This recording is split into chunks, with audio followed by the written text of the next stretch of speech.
Hello, I'm Ellie, and today on Mothership we're talking about anxiety. Now, I feel like when you become a parent, worrying sort of comes with the territory. There are, normal worries that we all have about, is your baby getting enough milk? Is it getting enough sleep? But then anxiety can bring in even scarier thoughts about harm that might come to your baby, things that could go wrong. It can be a really frightening experience for a lot of women. So let's talk about it.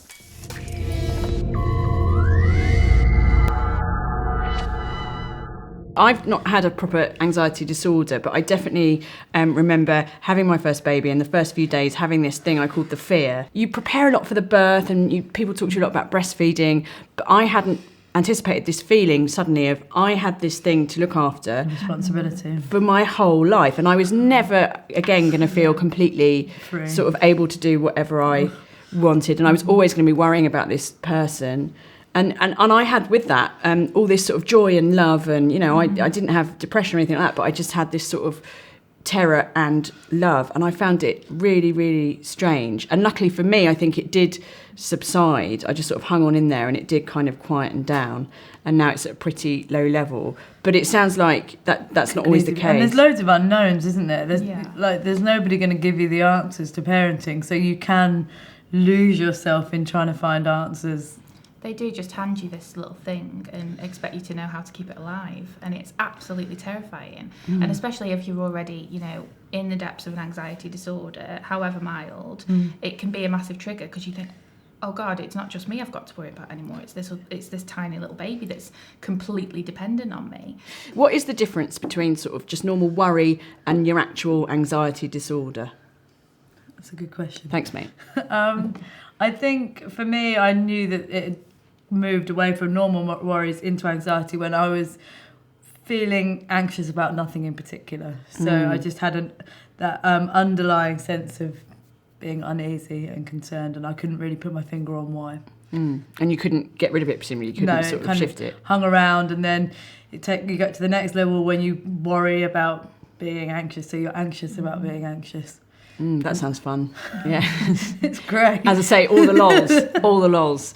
Now, Jade, your anxiety, am I right in thinking it sort of kicked in after you had your first baby? Yeah, well, I've always suffered with a little bit of it. It's got a lot worse since I've had my little boy, for definite. What were the first signs for you?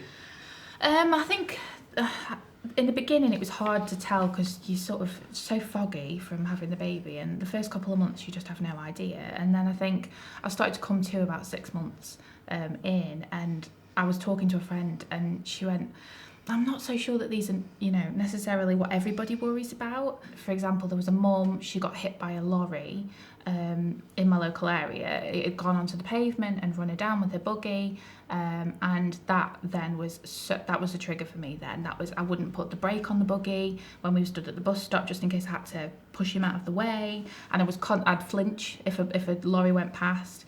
For me, that was sort of, this isn't normal. I shouldn't really be panicking this much about things that probably aren't going to happen. So I sort of sat myself down and went, maybe I need to go and see the doctor. So it's like, do you think postnatal anxiety is a specific, is it amplified?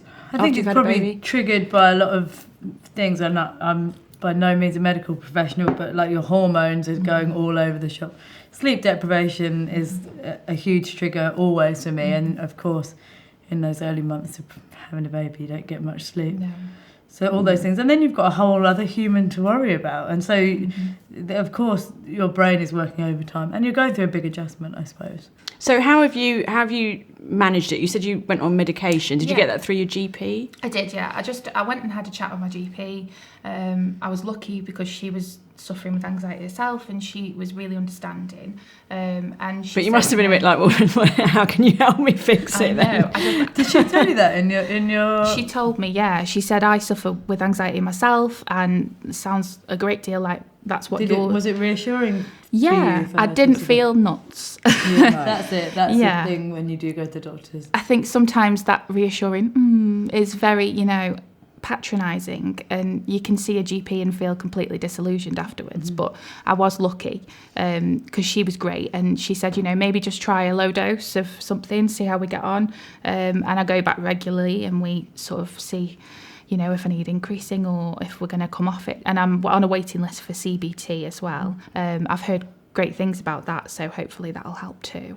So CBT is cognitive behavioural therapy. which I underwent a course of it as well, and it was totally life-changing. At the time I didn't realise it was brilliant.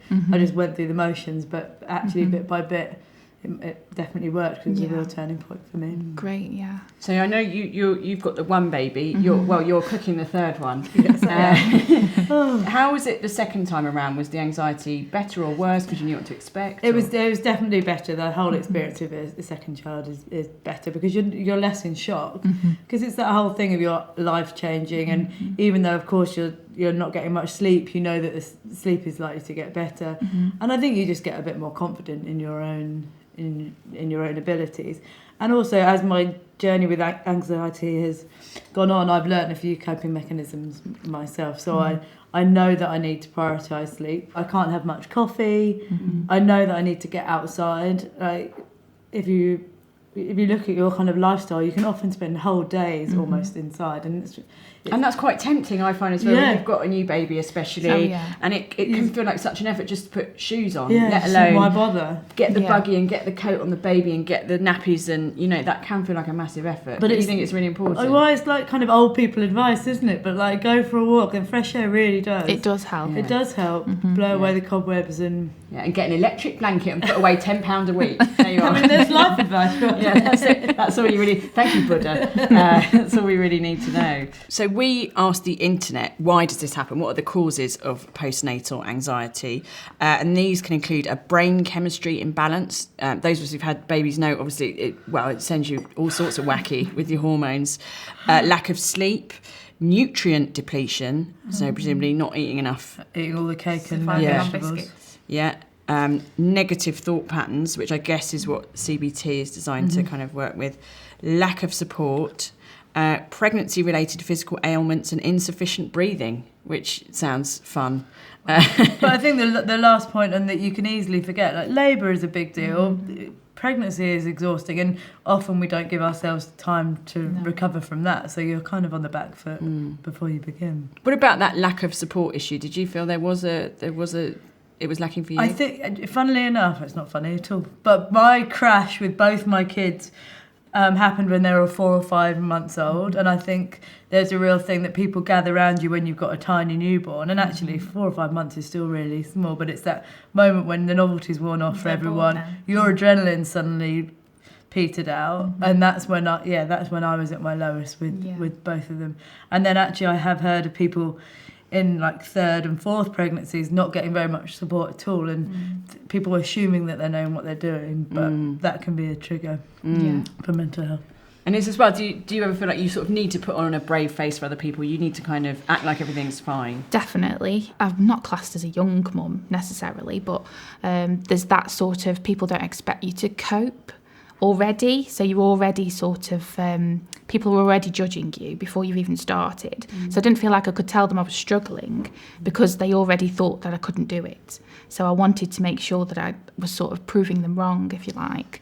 And I think that thinking, again, negative thought patterns, that was spiralling me into not getting help. Have you ever found that sometimes people they don't want to hear that you're struggling? They want to look at your lovely baby and go, oh, it's so cute, well done, and for you to feel good about that, and then everybody's happy. So if you kind of start to go, well, actually, people kind of be like, oh, you're just tired, and this is normal, and everything's a phase. Yeah. Well, even with the health visitors, when they come around, they're like, how are you feeling? Are you tired? Are you feeling down? And at that point, I remember thinking, well, I don't know what. Of course, I feel tired. I feel absolutely exhausted. I don't know what is normal and what's not. So it's like you say, you don't know at the beginning if it's just you or whether it's just this is the way life is now. I just found myself saying, I'm fine. And they'll go, oh, so how are you then? And you don't really give them a real answer because, I mean, you sort of want them to go because you don't really want to talk about it. Because you do feel scared. There is that, I think, element of being terrified that if people find out what's really going on inside your head, then they'll take my baby away because they'll think I'm completely nuts and that'll be it for me. So there is a lot of that. It does need to be talked about a bit more, though, because I thought I was prepared for the labour, I was prepared for the pregnancy, but I was never prepared for how I would feel afterwards. Nobody talks about it. So, yeah. Well, you have there's this movie thing, isn't there? If you had this baby and everybody's and then crying and everybody's like, and you go home and it's all, suddenly you know how to crochet. And that's just not. Are you having a lovely time? No, I'm not. I'm having a horrible time. Pass me the hobnobs. You've eaten them all. I don't care. Get some more. Fine with my husband. My body's a mess. Like it's really hard, and it does get better, obviously. And also I was really aware that having a child is a massive gift, and so you feel this kind of guilt from saying I'm feeling anxious. I'm not really having a very nice time here. Okay, so we've asked the internet how to deal with postpartum anxiety, because asking the internet always works. It does. So the first one we had was take 10 deep breaths. Is that a thing? I guess that comes back to trying to stop your thought process of spiralling. Yeah, all right. I can tell by you. I think you've said all you need to say with your face. Okay, here's another suggestion. Be kinder to yourself. Give yourself some self-love.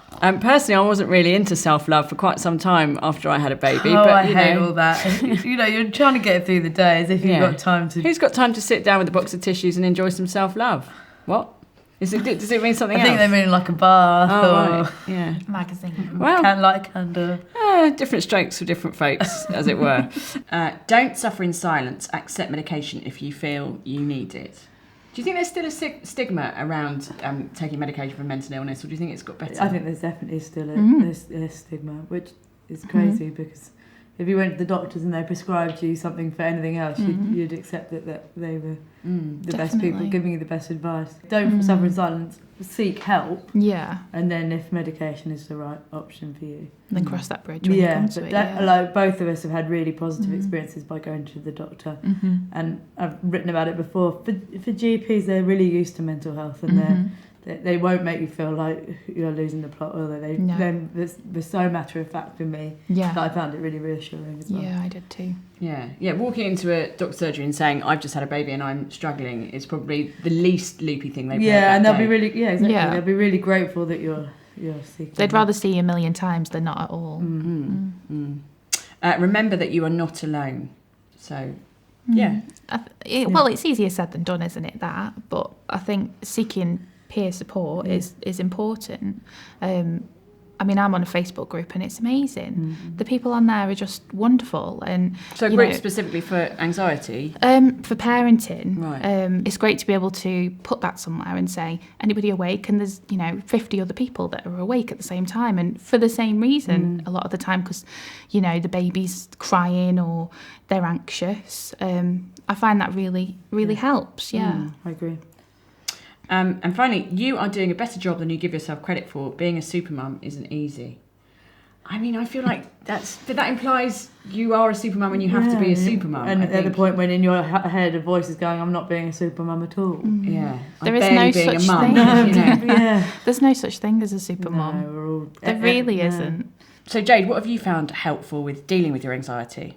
I think obviously sleep, and then what helped me in the evening was something I took from Clemmie, was to write the list before bed, the brain dump, get it all down on paper, and then I could sort of relax, if you like, well, to a certain extent, and then go to sleep, which was really helpful. List everything. Get it, because there's all those things that are swirling around in your head, and often when you begin to write them down, you can rationalise them.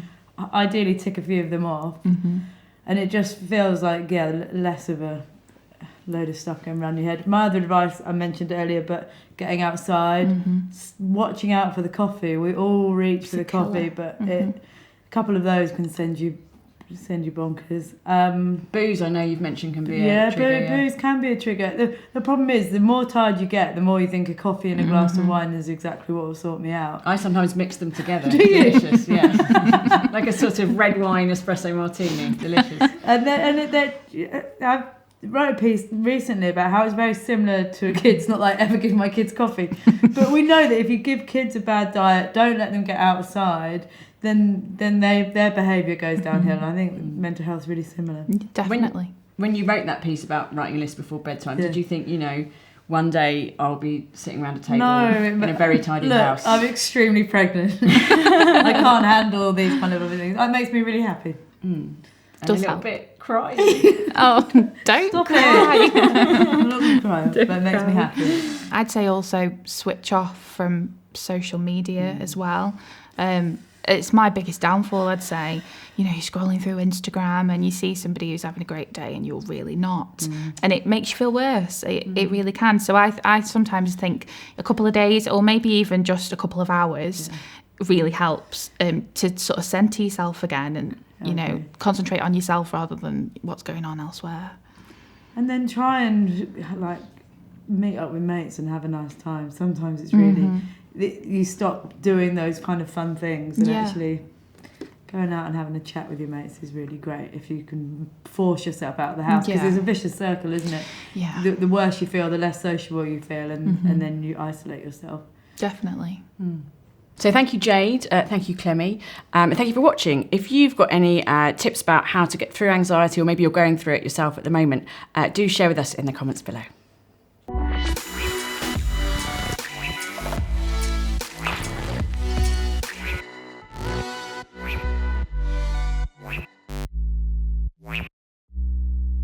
What?